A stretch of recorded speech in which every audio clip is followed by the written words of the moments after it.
Jadi bismillahirrahmanirrahim. Alhamdulillah wassalatu wassalamu ala Rasulillah wa ala alihi wa sahbihi wa mawalah.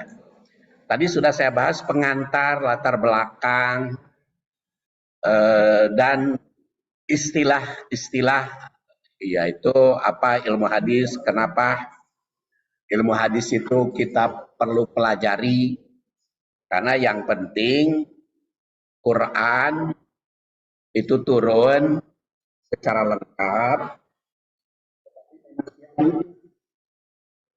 figur pelaksanaan. Maka Rasulullah jadi figur pelaksanaan. Bil bayyinat wa zubur wa anzalna ilaika dzikra litubayyana linnas manuzila ilaihim wa la'allahum yatafakkarun. Jadi bukan Quran membutuhkan, tapi manusia butuh figur pelaksanaan. Jadi kalau di dalam Al-Quran aqimus sholat, dirikan sholat, kumaha caranya sholat, kan nggak bisa diuraikan lewat tulisan, peragaan, praktek. Nah, disitulah perlunya ya hadis. Tapi harus ingat, belajar hadis itu bukan mencetak ahli membuat hadis. Di situ bedanya antara belajar ilmu hadis dengan ilmu fikih. Kalau Anda belajar ilmu fikih, begitu profesor doktor dalam ilmu fikih, dipersilahkan. Tapi kalau sudah profesor doktor ulumul hadis, nggak boleh bikin hadis. Ngerti nggak? Tidak boleh bikin hadis. Iya, kalau bikin hadis apa namanya? Hadis palsu. Mengkaning hadis palsu teh laku pisan di Indonesia mah. Hadis palsu, komo Ramadan penceramah teh hadis palsu ngajabreg gitu. Saya kalau sering, kan saya juga suka mendengar ceramah taraweh. Eta kan awaluha rahmatun, ausatuha magfiratun, akhiruha itkun minan nar. 10 hari pertama rahmat, 10 hari kedua magfirah, hari ketiga itkun minan nar. Itu kan hadis palsu gitu. Tapi dikutip para ustaz. Sebab menurut hadis sahih, menurut hadis riwayat Bukhari, itu tubtahu abu jannah, laku abu nar, batu galu syayatin itu selamanya, sejak awal sampai akhir. Jadi sejak awal sampai akhir juga sudah ada rahmat, ada makro, ada ikun minannya. Menawan dibagi tilu, hadis palsu. Jadi banyak hadis palsu itu di Indonesia tersebar luas. Sama itu juga akekah itu 7 hari, tapi kalau tidak mampu 7 hari, 14 hari atau 21 hari. Itu hadis palsu yang mengatakan 14-21. Hadis sahih cuma 7 hari akekah itu. Bahkan ada yang mengatakan lamun teu mampu mah 14-21 ilah wae, itu hadis dilaku bisa. Karena banyak merenya profesor doktor, tapi bukan profesor doktor membuat ya karena latar belakang ekonomi kan supaya laku. Sampai barang siapa yang sholat pakai sorban nilainya 70 kali, itu hadis bohong, hadis palsu, salah laku sorban. Barang siapa yang menyungguhi ulama, maka setiap suap 1000 rahmat, rah daek Tuhan ulama. Nah itulah. Jadi Anda sekarang belajar ulumul hadis. Belajar ulumul hadis itu diwarah teh naon? Ya, dididik, dilatih untuk kritis terhadap hadis. Jadi kalau sudah belajar ilmu hadis, jangan pakai hadis palsu. Ikmali dunia kaan Isu abadah wa mali akhiratika ka anak mutu goda, itu hadis palsu. Salah kepentingan dunia seakan-akan hidup selamanya dan beribadahlah seakan-akan Anda mau mati esok hari, itu hadis palsu. Tong dipakai geus belajar ilmu hadis. Karena kalau pakai hadis palsu banyak, kalau istilah Umar bin Abdul Aziz, ya, Abdul Aziz itu Amirul Mukminin Muawiyah, Amirul Mukminin ke-8 ya, Khalifah ke-8 Muawiyah, itu mengatakan jadi banyak mafsadatnya tanpa ilmu, banyak mafsadatnya, akibatan manfaat. Ya. Banyak kan katanya kan itu mah ai tujuannya baik mah cenah. Tadi palsu kayak pakai we. Ya kumaha tujuannya baik dah belum tentu. Kalau yang hadis palsu pasti. Nah, maka belajar ilmu hadis itu dididik kita itu kritis. Itu kritis. Supaya apa? Supaya dasarnya tahu. Ya.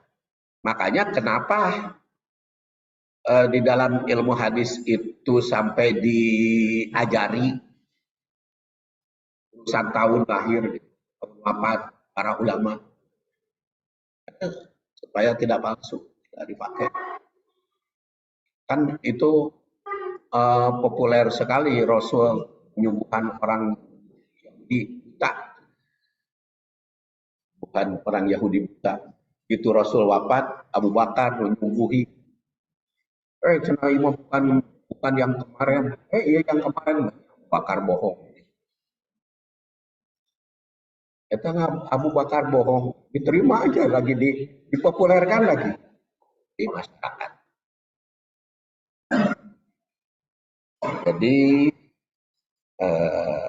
latar belakangnya kita belajar ulumul hadis tentu saja supaya mengecek, karena Rasul itu sebagai uswah hasanah, sebagai teladan. Dan yang menjadi uswah hasanah sebagai teladan itu di dalam Al-Quran ada berapa? Rasul yang diangkat jadi uswah hasanah? 5. Siapa aja ini teh? Terus? Nah ya. Kita mau ulul ajmi atau menurut sebagian ulul ajmi, menurut sebagian ulama, karena ada juga yang mengatakan ulul ajmi itu 19. Ini mah yang saya tanyakan yang jadi uswah hasanah. Yang jadi uswah hasanah siapa aja?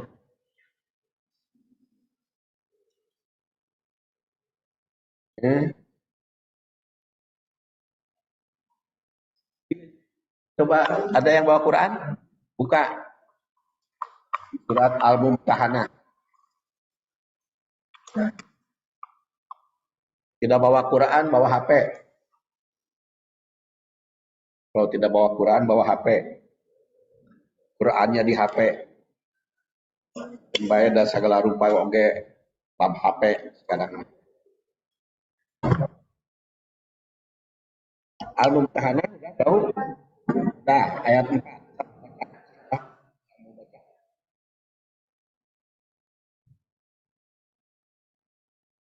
Ayatnya ada.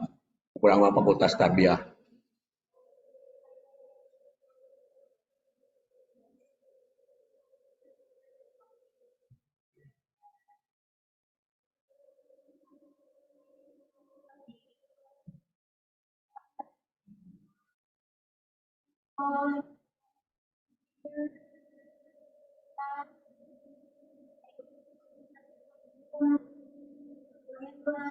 Ya, sudah.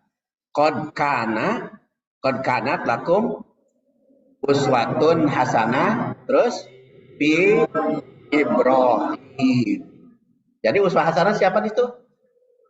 Nabi Ibrahim etama mumtahanah mah. Sekarang Al-Ahzab 21. Siapa? Oke, yang baca. Al-Ahzab surat 33 ayat 21.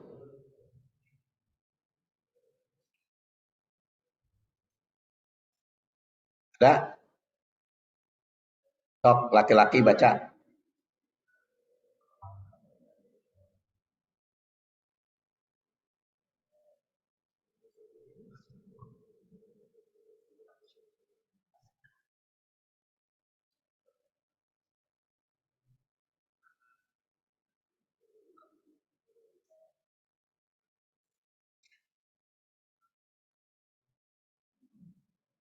Kasiro wa dzakarallaha kasiro. Jadi itu surat Al-Ahzab 21. Jadi kalau qad kana lakum fi Ibrahim uswah hasanah dan laqad kana lakum fi Rasulillah uswatun hasanah. Jadi yang jadi uswatun hasanah dalam Quran itu ada dua, Nabi Ibrahim dan Muhammad Sallallahu Alaihi Wasallam. Kalau yang tadi mah Ulul Ajmi disingkat Mimin, Mimin Muhammad, Isa, Isa, Ibrahim, Nuh. Cuma Ulul Ajmi menurut sebagian. Karena ada ulama yang berpendapat seperti Al-Alusi ya, dalam kitabnya Ruhul itu ada mengutip itu. Ada yang berpendapat 19 Ulul Ajmi. Dan Rasul karena laku fi Rasulullah. Jadi ada dua. Tapi yang kita pelajari dalam ulumul hadis bagaimana usul Rasul Sallallahu Alaihi Wasallam. Tapi Ibrahim oke otomatis gitu. Karena Rasul juga meneruskan perjuangan Nabi Ibrahim dan di dalam uswatun hasanah Rasul itu dikenal hadis obar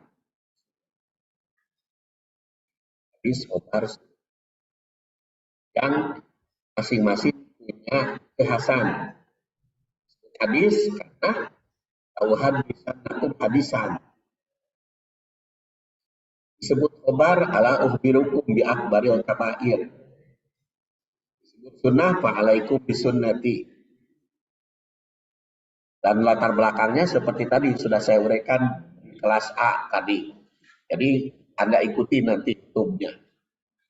Rekaman tadi, rekaman kuliah tadi. Jadi nanti kelas A juga suruh mendengar rekaman sekarang.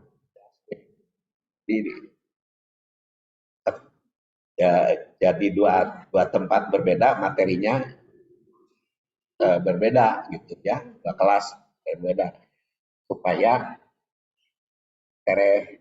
bahas gitu. Jadi ada hadis, ada khobar, ada sunnah.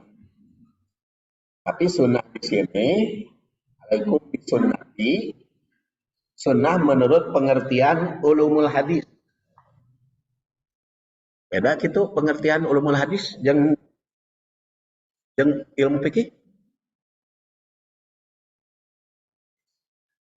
Kalau sunnah menurut ilmu fikih apa?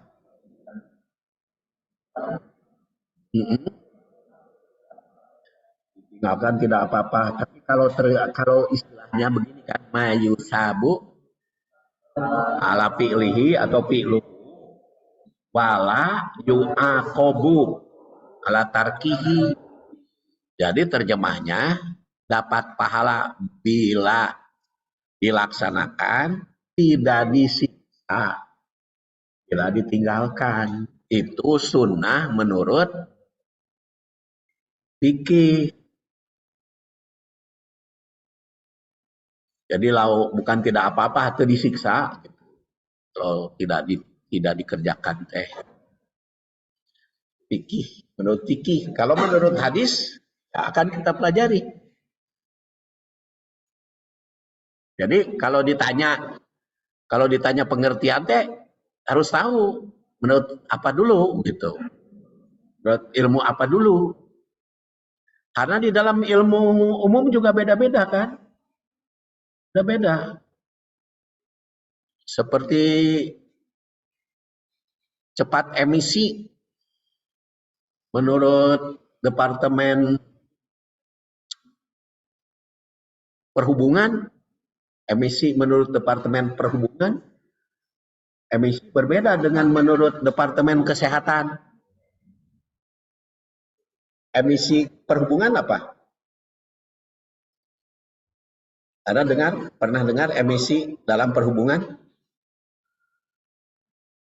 Emisi dalam perhubungan knalpot.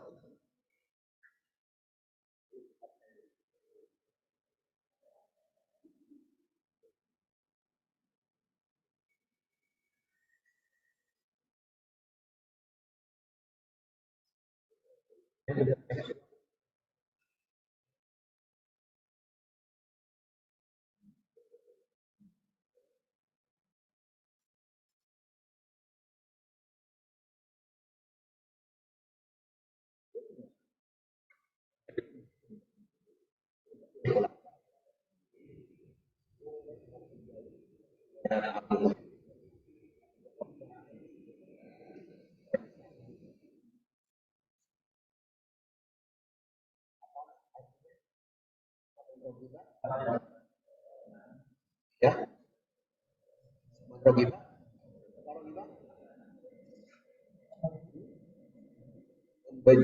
kalau mau cintai, kalau paman rogibahan itu artinya membenci. Kalau rogi cinta, makanya rogim tu anti itu aku benci padamu, tapi rogim tu tiki aku cinta padamu. Man rogiba an sunnati falaisa minni. Jadi pengertian dalam bahasa Arab juga bisa berlawanan. Melihat kalimat selanjutnya seperti atubu ilaik dengan atubu alaik. Atubu ilaik apa? Atubu ilaik apa artinya?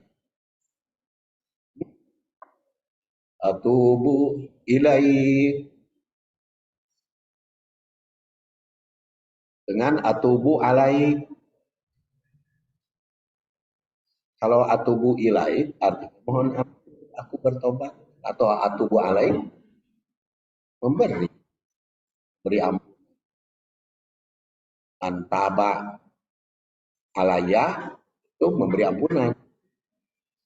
Tubuh ilaya minta ampun.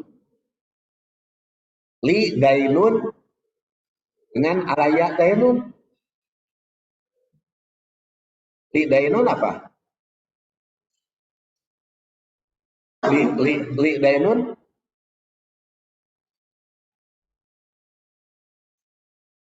oh iya pan bahasa Arab mereka karap diajar ayeuna. Ya, nya wajar aja para rohodoi keur di aliyah. Ini banyak yang aliyah ya. Lulusan aliyah berapa orang?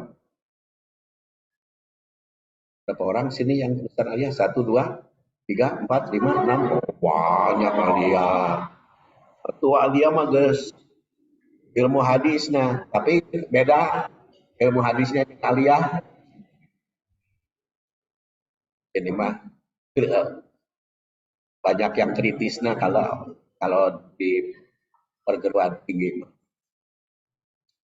Ya, kalau di aliyah kan sudah bi dainun dengan alaya dainun.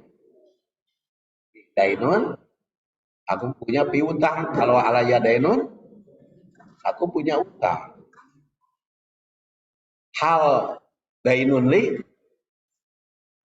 hal li dainun, nah, apakah kamu punya utang pada saya? Hal alaya dainun, apakah aku punya utang padamu? Itu juga rogibah. Ibaan sunnati rogibah fi.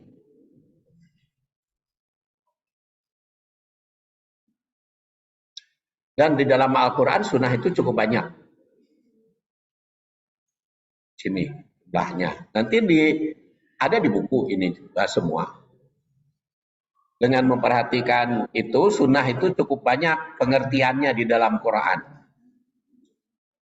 Dan sunnah menurut bahasa berarti siroh, perilaku, cara, dan jalan hidup. Kadang-kadang sunnah itu berarti hukum atau ketetapan dan tradisi yang sudah berjalan. Muhammad Ajaj Al-Khatib saya Al-Khatib memberikan komentar tentang sunnah yang cukup luas maknanya, antara lain idza utliqa lafdzus sunnah fi syar'i fa innama yuradu biha ma amaru bihi Rasul sallallahu alaihi wasallam wa naha anhu wa nad'a ilaihi qaulan wa fi'lan wa lihada yuqalu fi adillati syar'i al-kitab wa sunnah al-Quran wal hadis. Jadi apabila sunnah itu secara mutlak dalam syara, maka itu maksudnya apa? Adalah yang diperintah, yang dilarang atau dianjurkan, baik berupa ucapan, perbuatan, sikap, dan disebut juga dalil syara. Makanya ada istilah Alkitab was sunnah, ayat Al-Quran wal hadis. Jadi pengertian ini sama sunnah itu dengan hadis.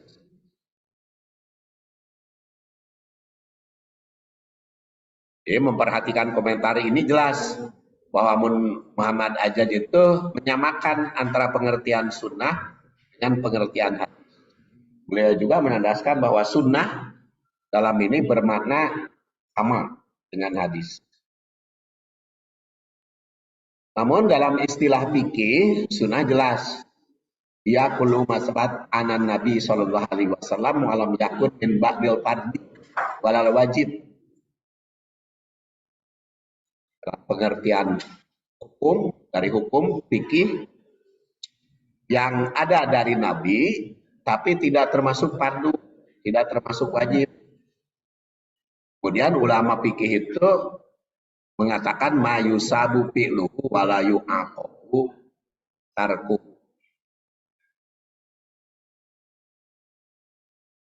Nah, ada lagi istilah sunat. Kalau sunatan apa? Hitan, sunatan. Kenapa hitan itu disebut sunat? Kenapa ya? Karena mungkin ada hadis dia apa namanya khamsun minal fitrah, tapi minal fitrah.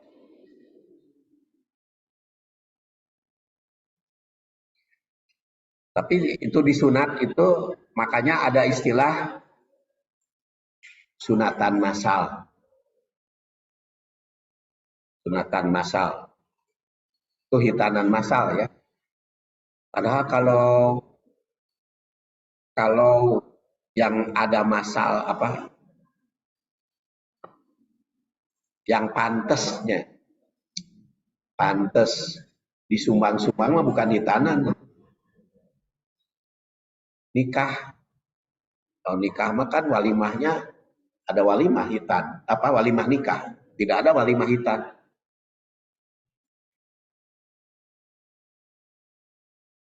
Dalam fikih berbahasa Indonesia biasanya dibedakan antara sunnah yang bermakna contoh Rasul dengan sunnah hukum. perbedaan tersebut dengan menggunakan istilah sunat. Di fikih Indonesia pada hukum yang bersifat anjuran istilahnya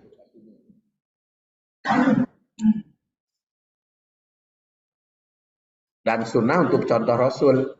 Namun kadang-kadang istilah sunat diartikan di tanah. Sampai saat ini belum diketahui siapa itu yang memberikan komentar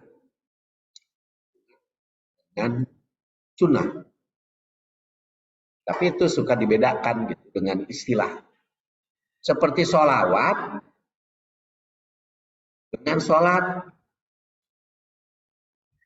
Padahal kan kata-kata nih sholawat dengan sholat. Tapi kalau sholawat, nah,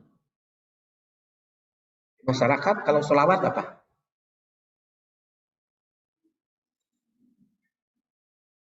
Ya, iya sholawat mah kepada Nabi, kalau sholat kepada Allah. Padahal sama-sama kan sholat juga kepada Allah, sholat kepada Nabi juga sholat. Kan yusolun.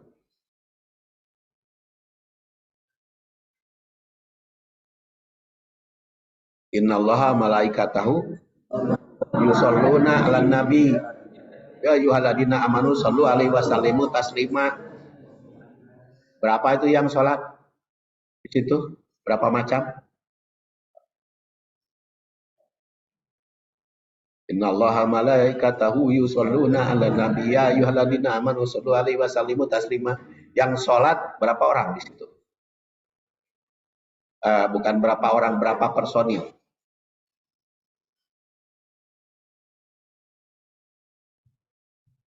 Yang pertama, innallaha, Allah, sholat. Yang kedua, malaikat. Yang ketiga, Nabi, ala Nabi kepada Nabi. Yang kelima,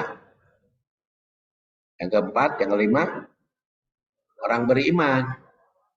Dan di dalam Al-Quran kan sama, sholat dengan sholawat. Kadang-kadang sholawatul khomes. Tapi istilah-istilah itu kadang-kadang suka bikin keliru di kita, pengertian kita. Tapi sudah berjalan seperti itu.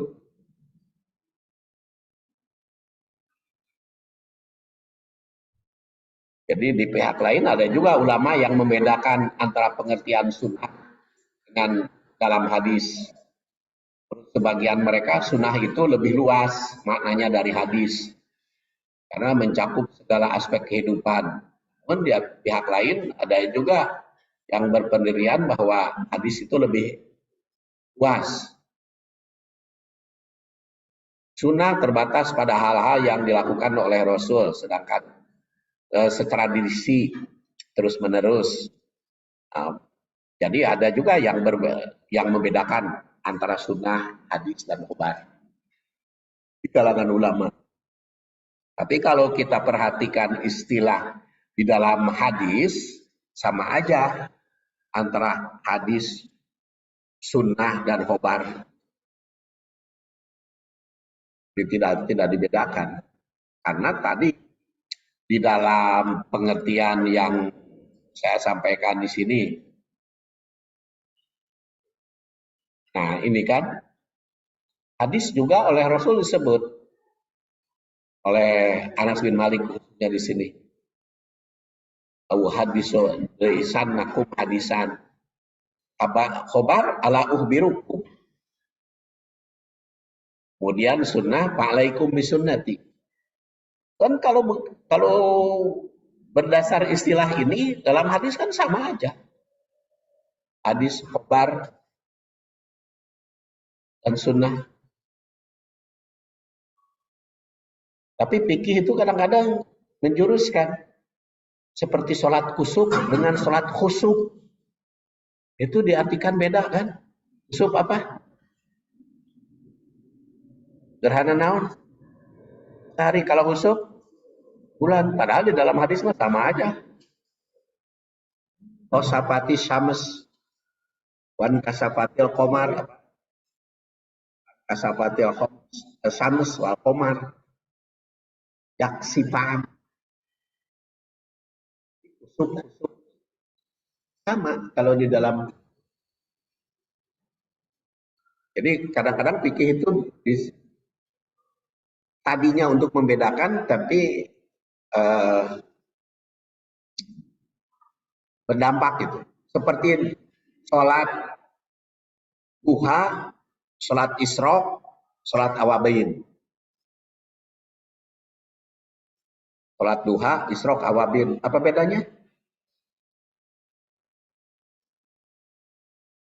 Sholat duha, isyraq, awabin, apa bedanya? Jawabannya apa? Ya memang tidak ada bedanya kalau dalam hadis. Jadi kalau itu mah di dalam fikih mah ada perbedaan. Kalau isyraq mah cenah awal, terbit matahari. Kalau duha mah tengah-tengah. Kalau awabin mah dekat ka duhur. Tapi itu kan pengertian bukan aslinya, pengertiannya sama. Tawaf dan sa'i. Kalau tawaf nah, mengelilingi Ka'bah. Kalau sa'i berlari-lari. Tapi kalau di dalam Al-Qur'an, ya di dalam Al-Qur'an inna sofa wal marwata sa'airillah paman hajal baita awi tamaro fala junaha ayat tawafa bihima tidak dari naon itu sofa marwah geuning tawaf eta itu bukan sa'i itu tawaf. Jadi kalau dalam Quran mah antara sofa dan marwah juga disebut tawaf. Nah, ini dina pengertian penceramah kadang-kadang tawaf mah eta mengelilingi Ka'bah ari antara sofa dan marwah. Quran tawaf. Ya sa'i juga gitu. Boleh. Itu hadis sa'i. Tapi hadis itu kadang menyebut tawaf, kadang menyebut sa'i. Nah, ini juga sama. Dalam hadis kadang ada yang membedakan antara hadis, khobar, dan sunnah.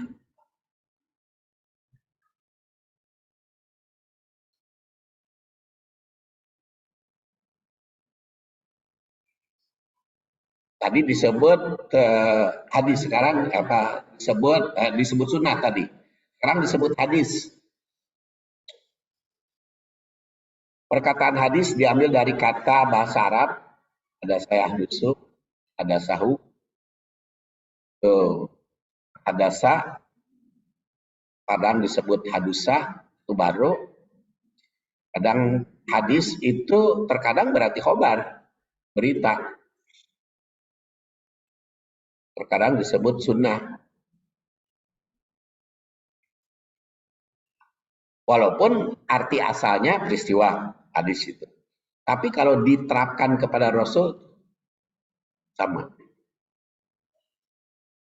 Karena di sini dikatakan oleh Rasul ala ukhbirukum anid dajjal hadisan ma hadasahu nabiyun qaumahu. Ini hadis. La uhaddisannakum hadisan. Hadis. Padahal peristiwa itu. Dalam Quran dikemukakan istilah hadis baik dalam bentuk mufrad hadis itu 18 kali, hadisan 5 kali, ahadis 5 kali, artinya beraneka ragam.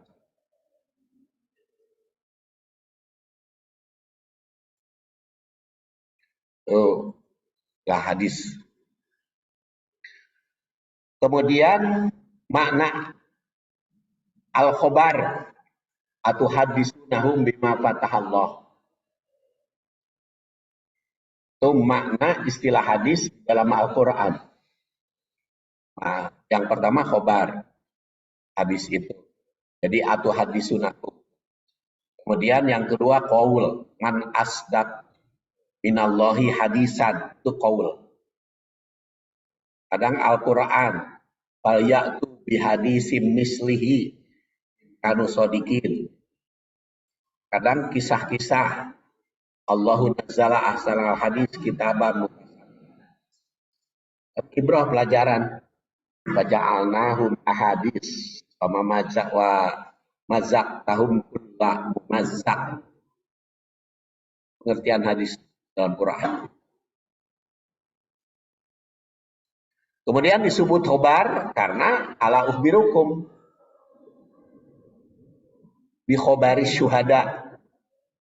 Itu khobar istilahnya oleh Rasul. Ini hadis riwayat Muslim. Ala ukhbirukum bi akbaril kabair.